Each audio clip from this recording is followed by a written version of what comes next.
Hello बच्चों। तो आज हम बात कर रहे हैं क्लास 11 के एक डेरिवेशन की। जो हमारा डेरिवेशन क्या है, रबड़ की तुलना में स्टील अधिक प्रत्यास्था। ये किस चैप्टर का है बच्चों? इलास्टिसिटी या फिर प्रत्यास्था चैप्टर का है। तो हम इसको लगाने का प्रयास करेंगे और बच्चों लगाते हैं इसको। तो क्या है, एक तल दिया हुआ है, एक तल दिया हुआ है, इस पर दो तारों को लटकाया गया है। दो तार समान लंबाई के हैं, समान लंबाई के दो तार लटकाए गए हैं। इसकी लंबाई क्या है, एल है, और इसकी भी लंबाई क्या है, एल है। इसकी अब इन mg भार लगाकर इन दोनों तारों को क्या करेंगे, खींचेंगे। mg भार लगाकर इन दोनों तारों को क्या करेंगे, खींचेंगे। तब इनकी लंबाई में वृद्धि क्या होगी, इनकी लंबाई में वृद्धि क्या हो गई, डेल एल एस हो गई। और इसकी लंबाई में वृद्धि क्या हो गई, डेल एल आर हो गई, डेल एल आर हो गई। क्योंकि ये स्टील का तार है, इसलिए इसकी लंबाई में वृद्धि क्या हो गई, कम होती है। स्टील के तार में वृद्धि क्या होती है, कम होती है, इसलिए इसकी लंबाई में वृद्धि क्या होगी, डेल एल एस। ये रबड़ का तार है, इसलिए इसको चाहे जितना खींचो तो इसकी लंबाई में वृद्धि क्या होगी, डेल एल आर हो गई। तो अब क्या करेंगे बच्चों, लिखेंगे माना समान लंबाई के दो तार, माना समान लंबाई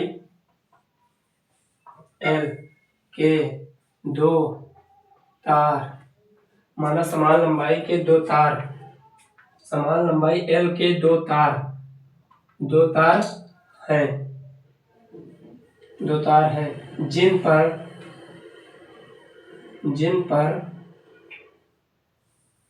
नहीं समान लंबाई के दो तार हैं, जो किसी तल से लटकाए गए हैं। ये तल है, इससे ये लटकाए गए हैं, जो किसी तल से लटकाए गए हैं,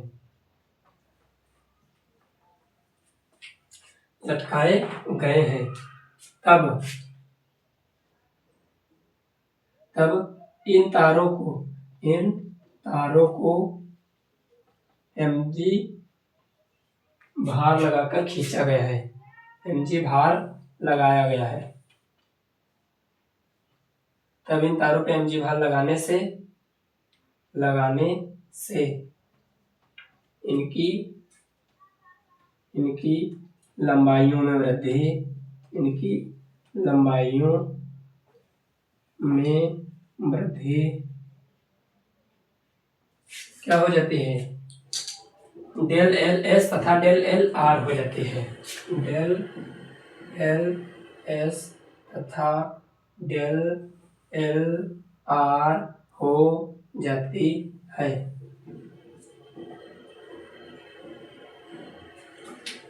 तथा इन तारों का यंग प्रत्यास्था गुणांक क्या है, y मानते हैं।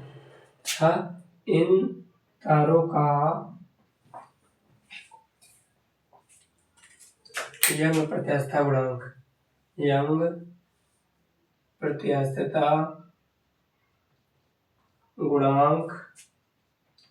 y है। तब क्या करेंगे, तब स्टील के तार का यंग प्रत्यास्था गुणांक, तब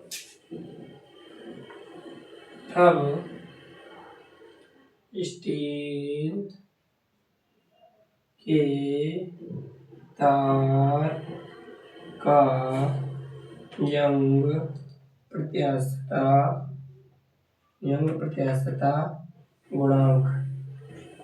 प्रत्यास्थता गुणांक क्या है, y।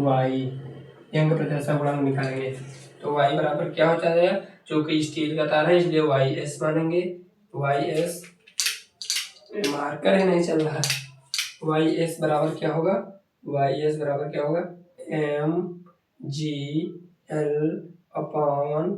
mgl upon a into del L होगा, डेल एल।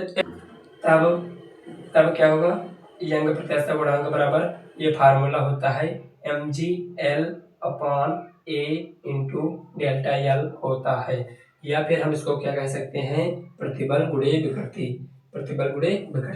अब इसी प्रकार क्या देखेंगे, रबड़ के तार का यंग प्रत्यास्था गुणांक। इसी प्रकार यह पुनः कर देते हैं। इसी प्रकार रबड़ के तार का यंग प्रत्यास्थता गुणांक, रबड़ के तार का यंग प्रत्यास्थता गुणांक, यंग प्रत्यास्थता गुणांक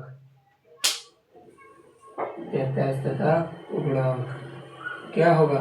वाई आर बराबर mgl/a,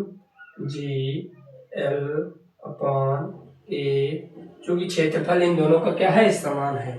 a into delta L R, सबको समान होगा, केवल क्या होगा? वृद्धि अलग अलग होगी इसमें। तो क्या होगा? इसको मान लेते हैं समीकरण नंबर 2। अब ऊपर से लिखते हैं, इसलिए इसको क्या करते हैं? रफ कर रहे हैं।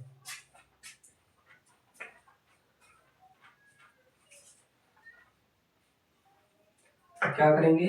समीकरण ये 2 को 1 से भाग करने पर इक्वेशन या फिर समीकरण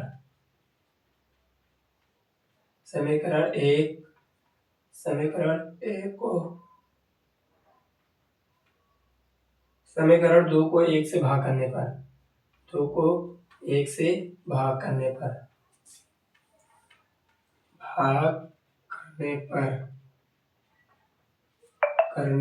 पर वाई आर बटे वाई एस बराबर क्या होगा? बराबर क्या हो जाएगा? mgl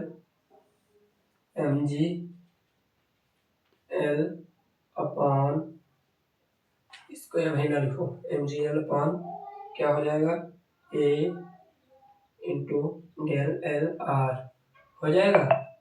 इसलिए अपॉन में क्या लिखेंगे? mgl अपॉन क्या हो जाएगा? a into del L S, यहाँ पर क्या हो जाएगा?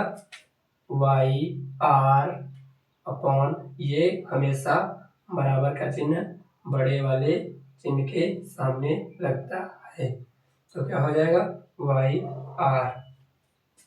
देखो बच्चों, यहाँ से क्या हो जाएगा? ए यहाँ पर ए लिखा हुआ है, यहाँ से mgl कैंसिल, ए से ए कैंसिल। अब यहाँ पर क्या हो जाएगा? इसको रब कर रहे हैं, क्या हो जाएगा? Y R upon Y S, चूंकि यहाँ डेल एल एस है, यहाँ वाई एस हो जाएगा। बराबर में क्या हो जाएगा? इसको ऊपर भेज दो तो क्या हो जाएगा? Del L S upon del L R हो जाएगा। डेल एल आर हो जाएगा। एक इससे बड़ा है, एक से, ये हमेशा बड़ा होता है, एक से बड़े हैं ये सब, तो क्या हो जाएगा? इसको हम मान लेते हैं या वाई आर बड़ा है, वाई आर अपॉन, नहीं देखो बच्चों इधर, del L S upon del L R बड़ा है एक से, तो क्या हो जाएगा? डेल एल एस बड़ा है एक से, तो क्या हो जाएगा? यहाँ पर इसको इधर भेज दो तो क्या हो जाएगा? डेल एल आर हो जाएगा। यही हमारा क्या है? रबड़ की तुलना में स्टील अधिक प्रत्यास्थ है, क्योंकि स्टील का अधिक ज्यादा है, स्टील का ये वाला चिन्ह जो है ये किधर ज्यादा है? स्टील के तार के उधर, तो इसलिए रबड़ की तुलना में स्टील अधिक प्रत्यास्थ है। यदि बच्चों हमारा डेरिवेशन आपको समझ में आया हो तो हमारे चैनल को लाइक करिए, सब्सक्राइब करिए, जिससे हमारे चैनल से आपको अच्छी से अच्छी वीडियो मिले देखने को। धन्यवाद बच्चों।